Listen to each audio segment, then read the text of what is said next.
Got it. All right, this is the Big Douglas Show. We are at the halfway point, so we'll take a look back on the season and then take a look forward. And to do that, we brought on my man, Travis Thomas from the Team 980. Travis, how are you? Big Doug, I'm better now that I'm at home with you, my friend. You know, every time I come on your show, I get pumped up, and we've been trying to work it out scheduling wise. Football season for both of us is crazy. So now that I'm here, I feel like I'm at home, my friend. I didn't see 2-6 coming since last we talked, but here we are. In fact, last we talked, I think we were doing like a season preview type thing. Pooh had something erroneous, like 12 wins. I know he'd like to not be on record on this podcast saying that, but I know he knows that. He knows why. I think you and I were in the same boat where it was like, you know, eight wins is disaster city and 10 wins is like right in that wheelhouse where it feels obtainable. It doesn't feel obtainable now, Travis. Well, it doesn't feel obtainable. It is obtainable, particularly 7 and 10. You know, but that is the ceiling, right? And I think you and I, as you said, we're looking at that 9 and 8, maybe 10 and 7. I did not see 2-6. Now, you have a great memory because I predicted 8 and 9, 9 and 8. But at this point of the bye week, I figured this team would be at 500. I figured this team would be just kind of treading water. I knew with Murderer's Row of a schedule that they had that we would get to the bye week and just all feel like, oh, thank God, let's take that weight off of our back. Let's get healthy. Let's get the softer part of the schedule going. And then let's get into December where we can really make hay in the division. I still feel as though we can make hay in the division.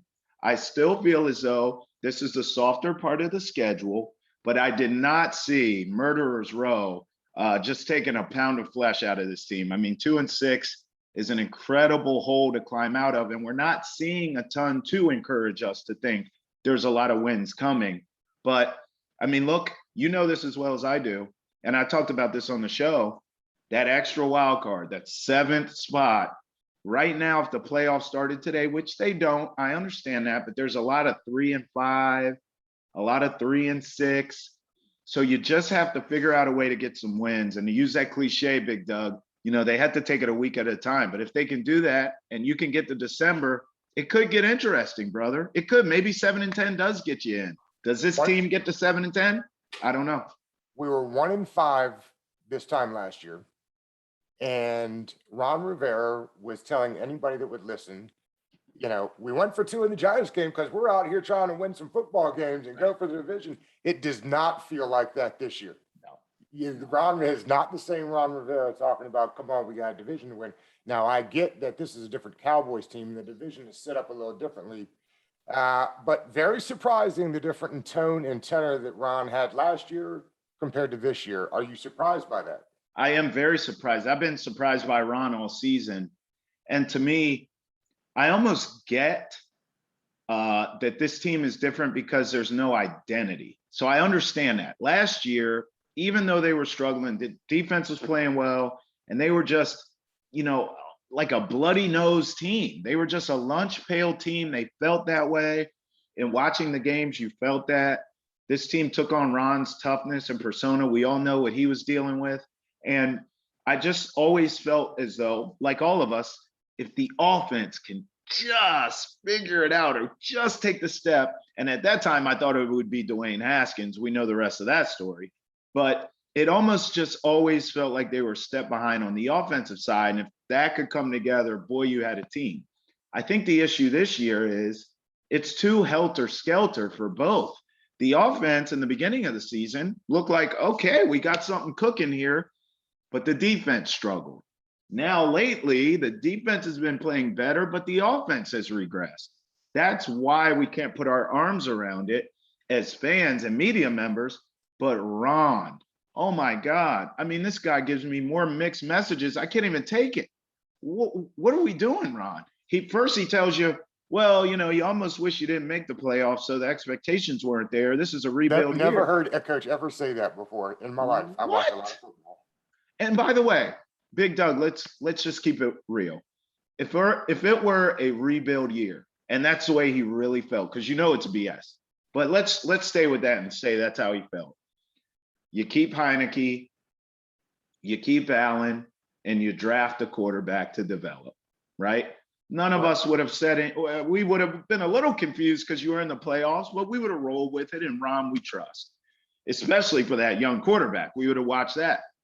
But for me to go out, just the fact that you sign Ryan Fitzpatrick and you look us in our eyes and say, we're close, guys. We need better play at this position to get us over the hump. And then he gets hurt. Heineke struggles. Your defense, Ron, stinks to start the season. And then you tell me it's a rebuild year? I call BS on that. And he said several quotes. How about after the Green Bay game when he said Taylor Heineke played great? I mean, what? This guy, he left 2 touchdowns on the board. You're not going to hold him accountable? Or the Hail Mary after the Denver game that he threw out of bounds? Has the market surprised Ron? Is the coverage by DC media a major upgrade's not the right word, but more aggressive than the treatment he got in Charlotte? Well, yes. The answer to that's yes. Surprised? I don't think so. I don't know how you could come to this town and not expect that. What I think happened that's different here than it is in Charlotte is Ron, even though it was a losing record, he still made the playoffs.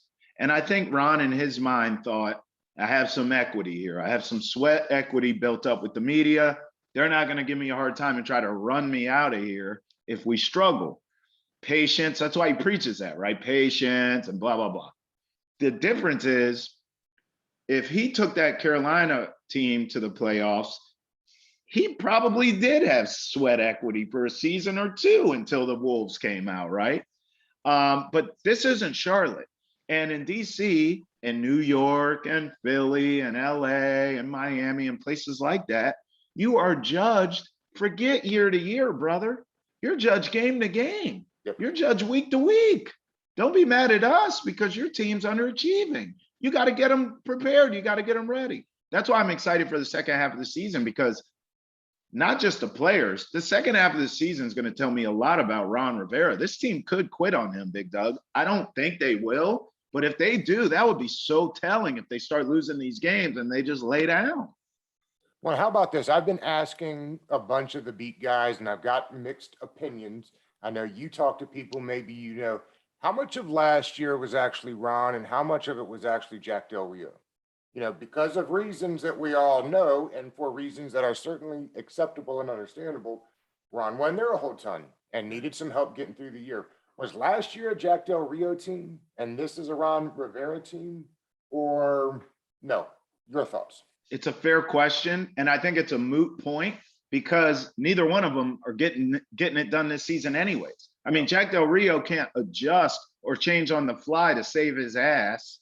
And so even though the defense is playing better, who do you give credit to, Jack or Ron? Or I have no idea, but I know this.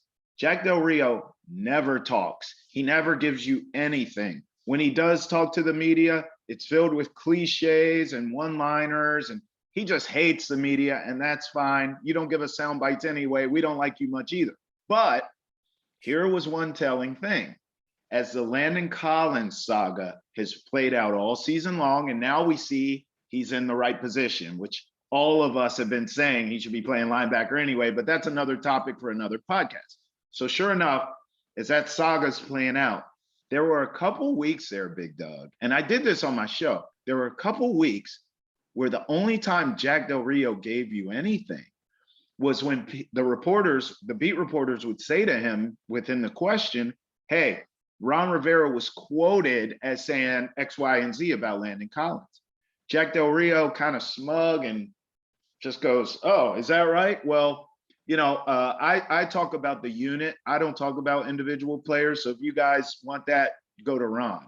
And I thought, well, there we go. That was the first inkling to me, because I had heard rumblings about what you're saying, but I just, you know, none of these guys talk. It's like the mob, Big Doug. So, until I heard that, that was my first inclination that, okay, maybe there is a little friction between these two guys, and we know they're friends. People have called for Del Rio's head. Ron seems loyal almost to a fault, maybe.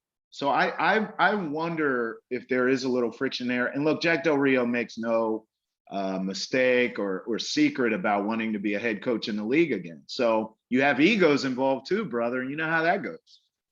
We're talking to Travis Thomas, who hosts the Travis Thomas Experience Monday through Friday from 9 to noon on Team 980. Has the league passed them by? I mean, that's another question that gets brought up quite often now. Is Ron a forward enough thinker to get through? I personally like Scott Turner. I think he's a forward thinker. Yep. I have a hard time convincing the fan base that Scott Turner is a forward thinker and a good offensive play caller. What do the fans say that call into your radio show about Scott Turner and the offense? Because let me just say this before you answer.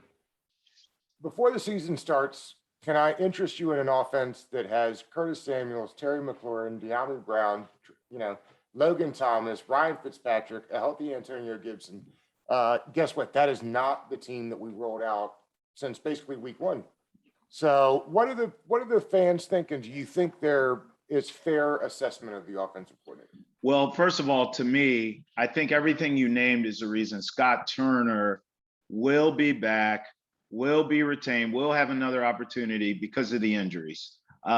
It's not an excuse. Every team is hurt in the league. Hell, brother, this weekend, we watched the Titans win a game without Thanos, AKA Derrick Henry. We watched, how about the Cardinals, win a game without two of their best players in Kyler Murray and DeAndre Hopkins. This is the NFL. Everyone's hurt. And it's a longer season than ever in history. So the injuries will continue to mount up. But I do think Scott Turner, in a lot of ways, has a built-in excuse to say, hey, listen, we were hurt. Let me get all my toys. Let me show you what we can do if we're fully healthy. As far as Del Rio, and even Ron to a certain extent, I am still waiting to see. That's why I'm telling you, the second half of the season, I'm almost watching the coaching staff more than the players at this point, because I've got to just see I have to see you be willing to evolve. Just be willing. Just how about you blitz more, or instead of blitzing more, why don't you show blitz and back off? We just need more exotic looks on defense. We're such a base defense. And it's this mentality, old school, of this is our system.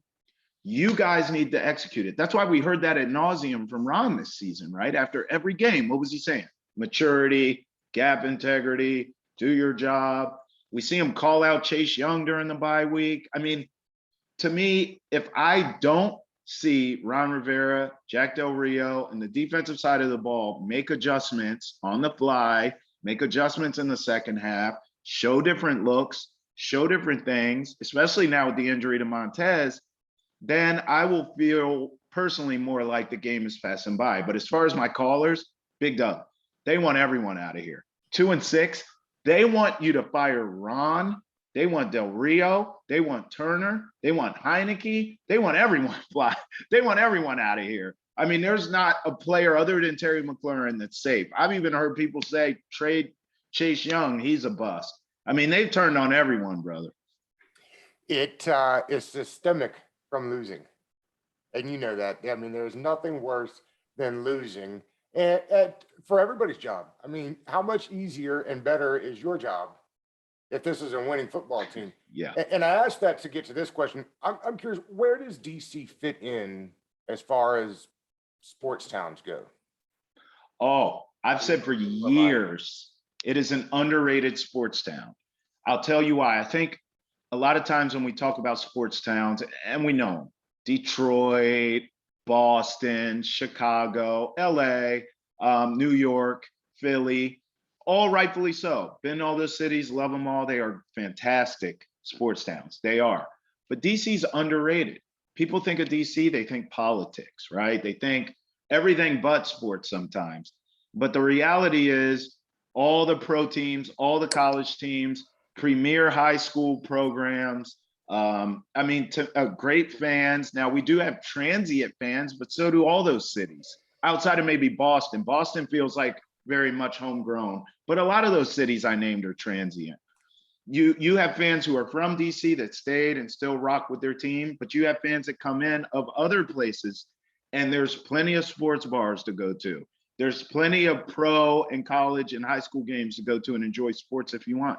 So to me, I've always felt like DC is an underrated sports town, and we belong, in my opinion, in that top 10. I don't care if teams are winning or losing around here. By the way, we've had championships around here. Do we need to talk about caps and nationals? So, I mean, to me, and Mystics as well. So to me, I look at DC, it should be on everybody's top 10 of sports cities in America. And if it's not, you're not paying attention.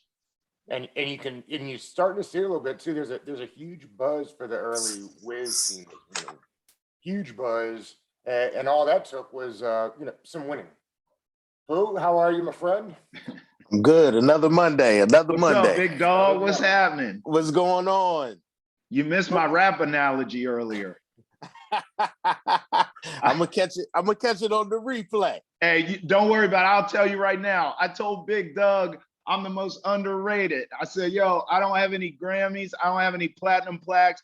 But everybody knows when they talk in the barbershops and they talk that real, they say, man, that Travis Thomas experience is the one right there, man. Nobody talks about him. There it is. Pooh, I saw that you tweeted the other day, and I waited for you specifically for this, that it is soup season. Absolutely. It is soup season. So in honor of you, I made my top 5 soup list. Okay. There we go. Tomato soup. Number that one. That is nowhere on my list. Clam chowder, number 2 on my soup list. Cream based or tomato based? I prefer, there's only one clam chowder, and that's the cream based. There we go. Okay. Italian wedding soup comes in at number 3. What's in that? Is that minestrone? Is that like minestrone? It's got like a straw. It's got a small noodle. It is more of a clear broth, and it's got sausage in it. Okay. Sounds got good. Sausage in there. If you haven't had that one, got to peep that one out. I got broccoli and cheddar. Ooh. Number 4 on Big Doug's soup list. Okay. It's respectable. And then I round out the top 5 with French onion soup. Oh. Really? Okay. If done properly, French onion soup. That's an okay soup list. That's an okay soup list. I have put you on the spot. It did not prepare you beforehand. What soups am I missing? Oh. You missing like a bisque, either lobster bisque or butternut. Well, squash. While you're thinking of your soups, I'll let Travis know. Pooh is like a foodie aficionado who hopes to make MasterChef when he retires from hip hop fully. I see. Yeah. When he goes lobster bisque right out of the gate, I was like, oh, you fancy, huh? Listen, I made lobster bisque one time. I made it last year. My wife wanted it for her birthday, and obviously we weren't going out to eat, so I actually made it. It was delicious. There was no leftovers. It's only tedious because you're working with lobster, but it's some steps to it. But in order to get that flavor, develop that flavor, you gotta take them steps and let it cook a little bit. But is that why you hate on tomato soup? Is it too basic for you? It's too acidic. Yeah. Tomato. I mean, I'm not a tomato fan anyway. I used to lie and say I was allergic to tomatoes. I'm not. But it's nothing there. It's like it's a lot of acid. It's decent with a cream cheese, but I like to be able to dip my grilled cheese in the tomatoes. That's right. Which also don't hate me, but appreciate. If you use mayonnaise instead of butter on your grilled cheese sandwich, it will never burn. I've never heard that. Interesting. I know that's not gonna stuff. I'm not gonna judge you. I'm just gonna say that sounds strange, but very. I thought the same thing. My mother-in-law freaked me with the mayonnaise on this grilled cheese one day. Never done it back. I'm not gonna knock it till I try it. I will try it, and then I will send you a message and tell you. Yeah. I'm Trust gonna me. try it. I mean, I didn't know. Golden every time. I didn't know people was putting mayo in cakes till I saw a commercial about it. So I'll try it. By the way, I'll try it. underrated, much like me, my friends, chicken noodle soup. People get sick. What do they go to? The homemade, you got it The homemade whole though. day, right. That's actually what I had last night with some chicken noodle soup, See? with some carrots, What kind of noodle? mushrooms. What kind of noodle are you using in your chicken noodle? It was egg noodles got used last night. I prefer the egg noodle. Yeah, No. egg noodle. Now, I'm a Maryland boy, so I just want to interject here with my one seed, which is Maryland crab soup. That's the she Okay. crab soup, right? She crab. Yep. Lots of chunks of crab in that. Then I'll go chicken noodle too. I'm with you, Big Doug. I'll go tomato. And then everything after that is a waste of time for me. I'm not a soup guy. That's my top three. I don't deviate out of that. I could do chowder with the cream, but really it's just those top three in heavy rotation for me. I dig it. Now, I had planned on watching a bunch of football yesterday. I got to tell you that we got into the TV show Dope Sick, and I didn't watch nearly enough of the football. Have you watched the Dope Sick yet? No, I but haven't seen it. I read the book. I actually got it on my bookshelf. So interesting tidbit about Dope Sick.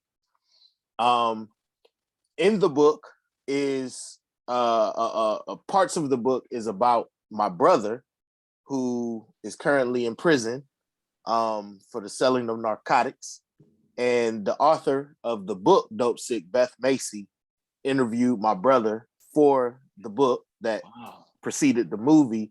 And I was also interviewed. So I'm in the book as well. Wow. And I randomly saw, I was scrolling through Hulu and I saw the show. And I texted her and was like, oh, I see they made the book into a show. Congratulations. So we just talked briefly about it. But so I read the book. I'm very interested to see how it translated over to the show. Well, I didn't read the book, but the show is incredible. I think there's 2 episodes left this Wednesday. Okay. And following Wednesday. But It's getting good reviews too that I've seen. I just haven't watched it yet. incredible. Yeah. Everybody I know who's seen it said it's an awesome show. So I know the book was awesome. So I'm definitely looking forward to seeing the show.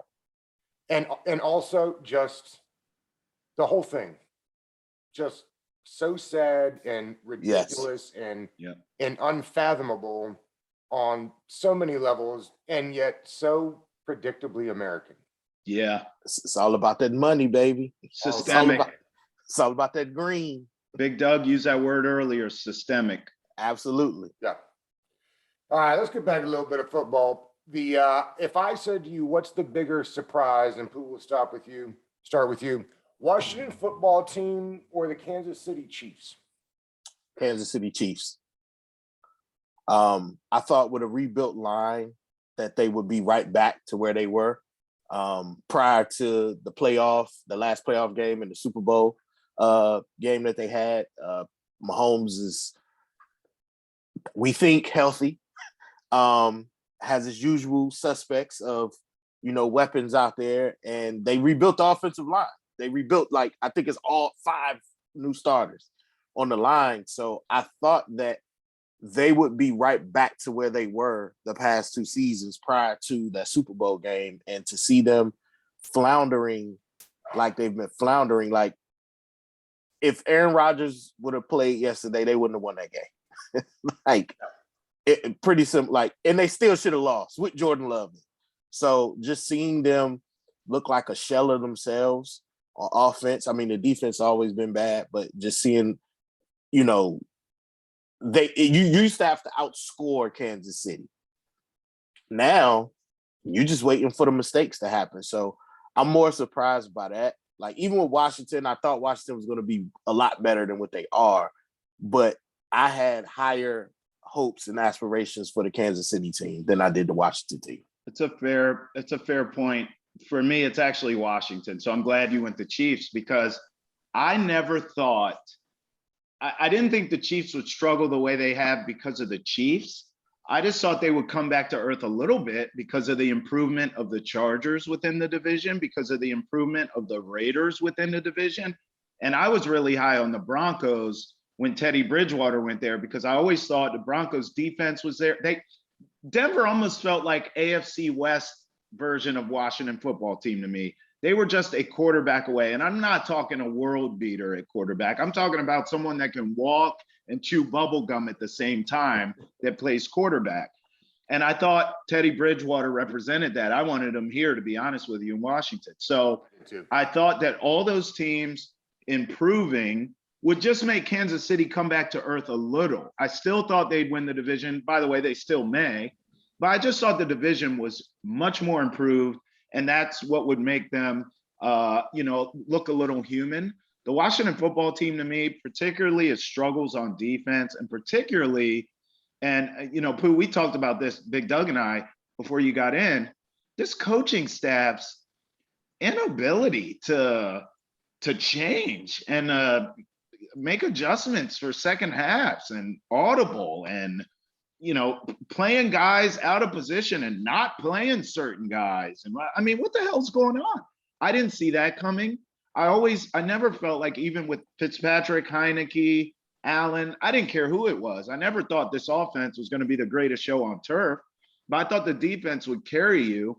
And that's been my biggest shot, that this defense has been trash. And it's one of the reasons they're 2-6. Now, they are playing better lately, and maybe they can turn around in the second half.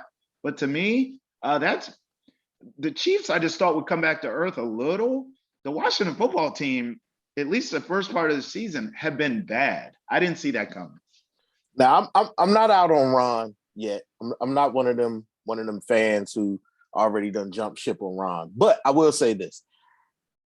Doug has been saying this for weeks. There's something funky going on with this coaching staff. Yes. Because last year, it's, Ron was sick. Yep. Del Rio had to take more of the, lead role going on. And you saw changes a lot faster with Del Rio. Yeah. He would move players around a lot faster than what you're seeing. Ron is the more wait and see and let's figure it out. And it's like they're slow to make changes, like the Landon Collins change. Like, it should have happened in the offseason. Like, we all knew, if we know, that means offensive coordinators know that he's weakest playing deep zone. He's weakest in coverage. And for them first 4 to 5 weeks, when he was primarily, playing safety in that position, you saw coordinators target him. Like, they will always seek him out, and then that's who they targeted. So it's something funky going on with that coaching staff, and it's going to be interesting in the offseason, regardless of where Washington finished the season. But it's going to be interesting in the offseason to see what happens, what kind of turnover happens with that coaching staff, because it has to happen. Like, something isn't connecting there. It's all going sideways, and they have to get that figured out. Del Rio's going to be gone. Scott Turner's going to stay, and Ron's going to be on the hot seat. That's what's going to happen, unless you see, obviously, and Big Doug, we talked about this. If you see a run in the second half and they can get to a 7-10, which, by the way, maybe get you a 7th playoff seed or close to it, that wild card, but unless you see that kind of run, I think all of us watching feels like this could be a 4 or 5 win team. If that happens, Ron will be on the hot seat. I think Del Rio's out. Benjamin, when I talked to Benjamin Albright last week, he said because they're already looking at head coaching options out there in Denver because he's gone. The league expects that Turner will get several head coaching interviews. Not that they expect him to get one, but I say this all the time. I say this all the time. Our fan base I don't think sees Turner in the way that the national NFL sees him, and he's going to get looks. How about this? I was doing a Twitter space last week. If you guys haven't done those are kind of cool to host. It reminds me a bit of calling in for a radio show. I asked last week if they reset the rosters and you could pick anybody first. Let's put it on a 4-year plan. Who are you picking first if you had your pick of any player in the NFL? Travis, let's start with you.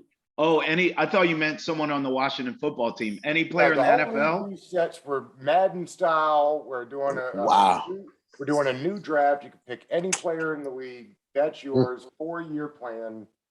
Who you got? I'll be honest. It might surprise you guys. This Lamar Jackson kid, man, He is so unbelievable. I'll give you an example. And I mean, it's not really that hard. We all watch the game. But I'm watching that Vikings-Ravens game from Sunday. And the Vikings did everything to win that game. Everything. They ran the ball effectively. Kirk Cousins wasn't great, but he was fine. He's Kirk Cousins. He was efficient. The defense made plays. The coaching was there. And the only difference in the game was Lamar Jackson. I used a baseball analogy where I said, I don't think the Ravens are even that good. They're decimated by injuries just like our football team is, but they have their fastball. They have one pitch. Their fastball is Lamar Jackson is so special. And in that game with the Vikings, that was the difference. He turned the ball over. He wasn't great, but in the moments, you just needed him to be Superman. He was. Kirk Cousins is not capable of doing that. It's not a knock against Kirk. He's a very good quarterback, but he ain't special. He doesn't have that it. I think there are so many great players in the league, and my mind goes to so many great players, but there's that, and you know this from music, when they say, you can't even quantify, what is it that makes Drake great, right? No one knows. It's just something. What is it that makes so-and-so great? Sometimes guys don't have the bars. Maybe they can do melodies. Sometimes, a producer has a certain sound, but it's just that it. Lamar Jackson has that it for that. He would be my pick, especially if it's a 4-year plan, because I see him getting better every year in the pocket. If I could surround that guy with the necessary weapons, watch out. Lamar Jackson's my pick. That's actually a pretty good one right there. For sake of the show, I won't pick Lamar as well. I would probably still go with Patrick Mahomes. And I'll tell you why. I think in another system, obviously he's been great in Andy Reid's system, right?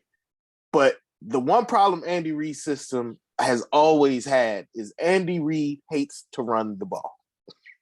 He loves to toss the ball around. Yeah. And I think this season in particular, that's failing Patrick Mahomes. I think they needed to reel it in a little bit. So I think with a different system, possibly, you won't have the wild Patrick Mahomes turnovers that you're having this year. Right. But Patrick Mahomes is going to make anybody out there better. He knows where to put the ball. He's going to deliver it to you. He's going to get it to you on time. He's going to make them unbelievable plays. Yes, you're going to have to deal with some turnovers every now and again, as you will with anybody. But he is so special with that ball in his hands. And this year in particular, I think Andy Reid is failing Patrick Mahomes more than Patrick Mahomes is failing Andy Reid. Absolutely. So I would go Patrick Mahomes. Well, and this crazy thing, Patrick has said he didn't even learn how to read defenses till last year. And if you look, his turnover-worthy plays the last 2 years, I mean, super high, just super lucky too. And he hadn't had that luck this year. He's still an incredible talent. For 4 years, I'd still take Aaron Rodgers. I think he's still the best quarterback on the planet. And I don't know how Lamar Jackson would be a very close to, because I think you're right. It's hard to put into words what he could do. I also think, Pooh, it's funny because when I did that poll the other day, or, people came on, we got a ton of Jacksons, got a lot of Rodgers, got a couple Herberts, and not really any Mahomes. And I said, recency bias is such a thing. You know Absolutely. I mean? You asked that last year or the year before, and people are lining up to ridicule you if you don't say Mahomes. But Absolutely. And we had a couple Russell Wilsons too. That Russell Wilson thing is going to be interesting. When I talked to Albright, he said that's a real thing, and he wants out, or he wants them to totally change the coaching staff in the front office. So that there's a couple of storylines in the offseason that I think will be really interesting. That Russell Wilson is one of them. He ain't going anywhere, brother. Pete Carroll's out of there. You can believe that. And by the way, Pooh, I think you're going to get your wish with Mahomes. Look, I'm not trying to be mean or anything. We all seen it. Andy Reid's having some health issues recently. That they're struggling the way they are this season. I would not be surprised at all if at the end of the season, especially if they don't make, or if they barely make the playoffs and they're one and done, which is very, we could all see that. That's very feasible. I could see the Chiefs being a class organization, sitting down in a room with everyone involved. Andy Reid possibly going to like a front office type consultant role. He's still involved with the team. And Eric Bieniemy taking over as that head coach. And then it's just a matter of, is Eric Bieniemy going to run the ball? You certainly think that he would. I think we may be closer to seeing Mahomes in a more traditionalist style offense than any of us realize. Yeah, I mean, because it's so funny. I was doing this exercise as I was watching games last night. I was thinking about if I was head coach of a team, what kind of offense would I want to run? As I'm watching all of these spreads go out of whack yesterday, right? Like, these were some crazy games yesterday. So I'm just like, what kind of offense would you run? And for me personally, I would run something more akin to what Kevin Stefanski runs in Cleveland. Yep. I like that. I mean, a little bit more passing, but I like that attack. And so I'm just like, if you take a Patrick Mahomes, like I said, and if they're passing like 80-20, right? Passing the running out there. If you bring that down to about 70, just that little bit, totally different team. Totally different offense. Pooh and I have similar tastes. I want to get your thoughts here too, Big Doug, on this. I completely agree about Stefanski. I'll give you another one, though. Frank Reich is another one in Indy that's very similar, a good balance. They like to throw the ball, but they will run the ball down your face too, and they really prefer to do that. I think that's how Stefanski is too. He wants to establish the run and then work in the pass to complement the run. But those two, when you said Stefanski, my mind went to Frank Reich too, because they're very similar in their play calling. I like that answer. I think Reich would be mine as well. Who do you like, Big Doug, in terms of play calling in this league? Well, I'll say this. I like the guys that game plan for who's on the roster. That's what I like. When they asked Staley, the head coach for the Chargers, about that 34 defense that they love to run under Fangio, will they be doing that? He says, before the season starts, he says, I don't know, because I haven't really studied the players on my team yet to know what they do well. Right. You mentioned two offenses there, the one in Indy and the one in Cleveland.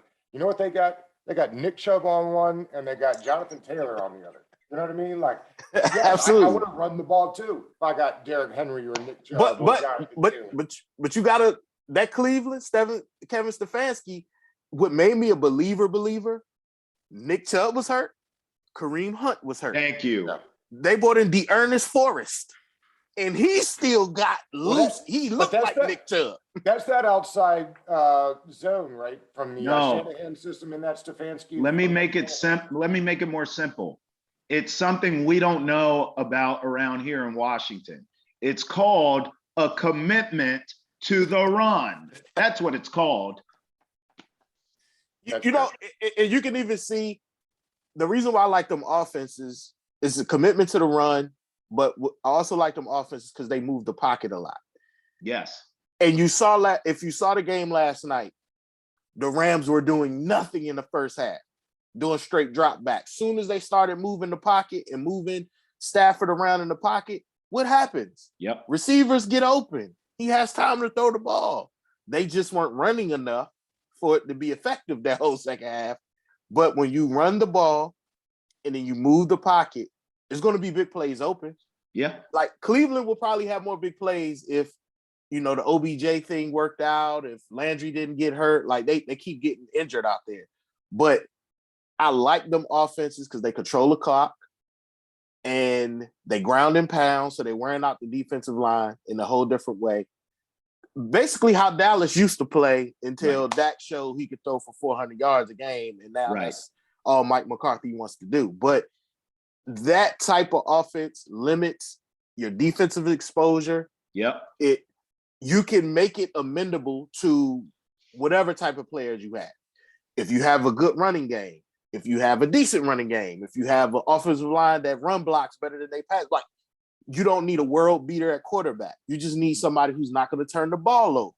Mm-hmm. So all those different things with that type of offense, you can light it up. It's just people want to be flashy now. They want to do they quarterback to throw for 5,000 yards in the season and all these different things. And, everybody isn't built for that. Right. Every team isn't built for that. I want to talk a little bit of Wizards before we get out of here, but I want to finish the Washington stuff with this. But what will you be looking for the rest of this season? Effort. You hoping all losses for draft picks? Effort seems reasonable. Effort. There's no clear cut, top of the draft pick that we need. We need a quarterback. We need some DBs. We need linebackers. But I think they need a veteran linebacker. So they need to attack free agency for that. It looks like Ron is probably going to end up going veteran for quarterback. So they're going to be seeing how these things play out, because I was just reading something earlier where it says Ron doesn't, unless he thinks the rookie quarterback is a difference maker like Cam Newton was when he first came in, he's not going to play him. So I think veteran is the way they're going to try to go again. All I'm looking for is effort at this point. I just want to see them play with effort. I want to see them not make the same mistakes that they continuously, make, which we haven't been seeing, the big 40-yard gashes down, the seam of the field. So I just want to see them play with effort. I want to see them look like they're actually playing together. Right. And because I just saw, I think Sweat is going to be out for the next month. Yep. So we got Chase Young. Hey, man. we looking for some improvement. So I just want to see improvement. I want to see growth, and I want to see effort like they showed last year. We've been waiting. We've been waiting on Chase Young, brother. I mean, that's a great point. Effort is obviously a big one, because you want to see if Ron can keep this team fighting too. That's a big part of it. If he loses the pulse of the team, he's going to be on that hot seat faster than all of us think. Look, for me, I'll go identity. I alluded to it earlier, and in talking about teams that run the ball, it actually ticks me off more, because yes, we don't have a Derrick Henry. No, we don't have a Nick Chubb. That's fine. But we have 3 capable running backs. I don't understand other teams that have, here's that phrase again, guys, a commitment to the run. They'll run the ball by committee, and they'll run it effectively. I just, for the life of me, I can't understand why this team refuses to run Antonio Gibson, McKissick, and Patterson consistently, and then just ask Heineke to be special every now and again on a 3rd and 6, 3rd and 7. Use your legs, use that gamer, use that gunslinger side of you that we all have seen in flashes anyways. If you're asking him to do it less, I think he can be more effective. The problem is they're asking him to go out here and be someone he's not, and he's throwing it 40 times a game. To me, I would like to see an identity on offense, preferably running the ball, and then an identity on defense too. If it's that front 4 like we all thought, then they got to show up and show out in the second half. So I need an identity on the football team, because right now they're in an identity crisis. Scott Turner needs to call games like his father used to when he was in Dallas with Emmett. Because with a quarterback like Heineke, if you ran an offense that was similar to the offenses we were speaking of, like the ones in Indianapolis, the ones in Cleveland, with that type of quarterback, I think they would be a lot more effective. Thank you. They would be a lot more effective, because you open up some of those throwing windows for him. You limit some of the mistakes. And you minimize him going, you minimize his arm, his lack of arm strength. Think about how much better Terry would be too. Right. And he's been playing awesome every other game. So, I definitely agree with that. Yep. All right, we're back to basketball season. It feels like basketball season just wrapped up. It's got to be the longest season that there is. But Tommy Shepard should be the exec of the year. I mean, the job he's done in 2 years. I don't know how you go from an untradeable contract in John Wall. They said it was untradeable. He got Russell Westbrook, whose contract they said was untradeable, and he flipped that for 3 guys that, are being really, really effective. I mean, they've been so good this year that it almost makes you believe like you could trade away Beal for assets and still be in the hunt to winning games, 7-3. And the coaching, Could I interest you in a team that plays defense and makes adjustments in game? Would you like that? You've got that. Would love it. 7-3, unbelievable. Tell me that we aren't looking at exec of the year and coach of the year. I know it's early. Woo! Woo! That's bold. I mean, look, Tommy deserves a lot of credit for everything you just named. But when he got the job, people thought, we'll see what this guy could do. It's his time now, no excuses, and he's making things happen. Look, I thought the win against the Bucks was the most telling for me because I needed to see them against that caliber of a team, and then to win with the formula you just said, which is a new formula. I still can't believe that I turn on a Wizards game and I see set plays. It's just so exciting and refreshing to me to see set plays on offense or playing defense. I love what Wes Unseld Jr. has done to beat the Bucks the way they did with defense, with discipline, with coaching. It's a very exciting time to be a Wizards fan right now, but I do not think that they need to trade Bradley Beal. I don't think right now that should be on anyone's mind. I think we have to see, and here's why, to me. I think now there's no excuses for Brad. What I mean is you have to remember how he came up. He was under the John Wall shadow forever. And the question was, is he a 2? Who is this guy? Is he Robin the Batman? We don't know. As we know the history, John started getting hurt. Brad started ascending. The conversation changed. Well, wait a minute. Is he Batman? Now, forever the excuse was, well, John's hurt. This team's not deep. The coach, Scott Brooks, all those things are gone. This is your team. This is your city. You're the leader. You have a coach. They have a deep team. They're the Los Angeles Wizards, right? We took all those Laker players, but they're playing. I love Trez. I love Kuzma. They're all fantastic.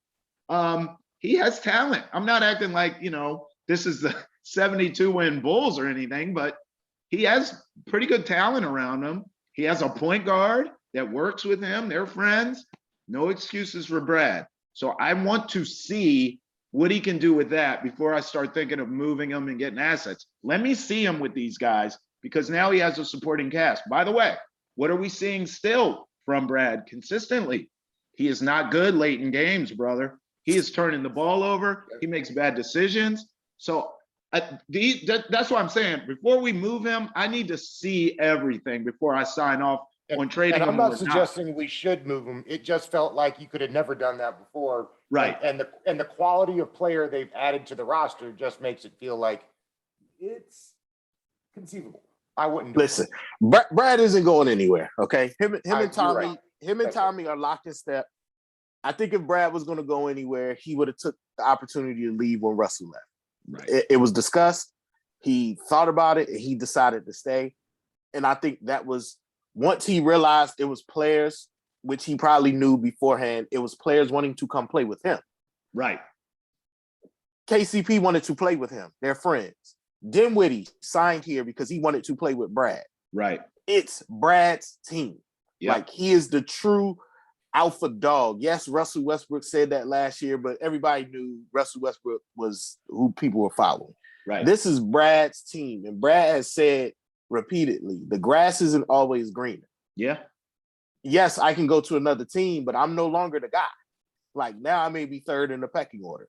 So I think Brad is here to stay. Tommy built the type of team around Brad that Brad has been asking for. You have a deep team. You have a versatile team. You have a young team. Nobody's over 30 on this team. Right. You have energy.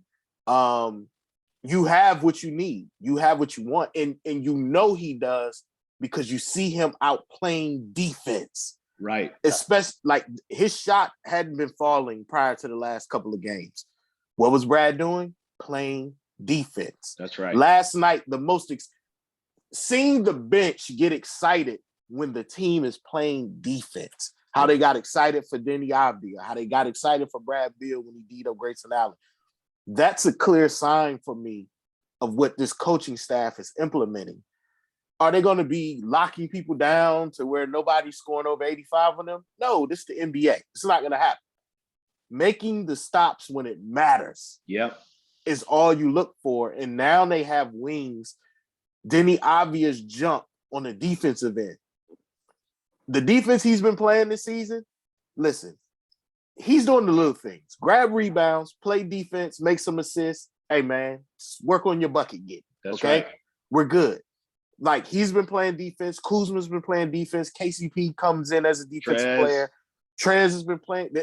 Trez, who couldn't get on the floor because he didn't play defense, is playing defense. So I think the coaching staff came in. They got the players to quickly buy in to what they wanted. Yep. Tommy did a wonderful job of rebuilding this team. And we'll have Troy Halliburton on tomorrow. And we'll ask him. Don't forget, we got Thomas Bryant and Rui Hachimura. And Rui Hachimura, That's who right. we haven't even seen Rui since That's the right. Olympics. Hey, So hey, give some love to Troy too. That's my man. I know. I will. Yeah, he's a great friend of the show. Comes on all the time. Love Troy. yeah, so I'm excited. I wouldn't give them, I wouldn't give Tommy and Wes these accolades yet, these awards yet, but I definitely put them on the short list. Just watching other games and how teams are playing. Yep. The Wizards are playing like their record states. Yep. One of the best teams in the league. I don't want to hear about who was in the lineup, who wasn't in the lineup. That doesn't. Everybody gets paid out here. Okay. The Grizzlies game was their most complete game. Yep. And then they backed it up against the Bucks. Yep. That's showing me something about this team. Even in their losses, it was at least a few moments in that game where you was like, they could have pulled even here, or they should have won this game. They're not losing games because of coaching. And it's rare they're losing games because of effort. Yep. And they're playing defense. And that's all you wanted in this team. Like, I don't know what the ceiling is for this team, but I know they're going to play hard. They're going to play defense. Because I've been saying, like, their defense has been fine this whole season. It's getting the offense to come around to catch up. And now the offense is starting to catch up. I think this team can be a top 6 team in the East if they stay healthy and they continue to improve, because they've only played 10 games with this iteration of this team, and they're still missing 2 very important pieces, because Thomas Bryant is their best offensive weapon at the center position. Right. And Rui Hachimura is very important to their depth and what he can bring to the table. That's why he can do it all. That's why it's been so surprising to see Denny step into. Denny is becoming the defensive player we wanted Rui to be. Right. Right. That's who's Denny becoming. And I think the most important thing with how this team started, how this season started, they say it almost every Wizards broadcast. Montrezl Harrell, when he found out he got traded, he called Wes Unseld Jr. and asked him, what is his role? Yeah. And it feels like everybody knows exactly what their role is when they come into that game. This is your role. This is your role. This is your role. This is your role. And everybody plays their role. Nothing more, nothing less. They play the role that they were given, and they try to exceed at that. And you can't ask for anything more. Amen. It has been almost an hour now, so we will wrap this thing up. Travis, I am going to try to watch hockey again this year. Please tell me what I should be doing when I sit down to watch the Capitals. Watch number 8. That's it. Even You're I know welcome. He's Simple. fantastic again this year. It's incredible. Simple, man. Just watch number 8, because honestly, I mean this. We will never see this again. And people say about Gretzky, well, Gretzky, hockey was different when Gretzky was playing. You never saw another Wayne Gretzky. And people say, do you think Ovi will break his record? I don't. But even if he does, I got to watch Gretzky. Like, that was amazing. It's the same thing with Ovi. Watch number 8 when you watch Caps games. That's it. That's it. Just watch them, because we're not going to be able, just like we're not going to see another LeBron. We didn't see another Michael Jordan, even though people have sold us that we haven't. You're not going to see another Alexander Ovechkin. That's the guy to watch, my brother. And isn't it amazing, like, how for granted we fans of DC teams have taken Alex Ovechkin. Yes. Like for the greatest, and it's probably because they've only have one cup in his tenure here. Right. But it's so amazing. Like as you were saying, I was thinking like, man, we've got to see one of the greatest hockey players play in DC his whole career. And I guarantee most of us have taken that for granted. Absolutely. Absolutely. Yeah. Well said. He is Travis Thomas. His show, The Travis Thomas Experience, is on the Team 980. You can catch it every Monday through Friday, 9 to noon. Travis, you're the best, man. Thanks for stopping by. You guys are the best. Have me back. Let's see what we get the second half of this season, man. Hopefully the next time we talk, we're talking about, is it possible to get involved here? Are we looking at a playoff run? That's why I love Travis. Keeps you excited about the what ifs, even though it don't feel like it at all. Hey, I'm gonna go eat some lobster bisque. See you guys later. There you go. All right. All right, y'all have a good one. All right, guys.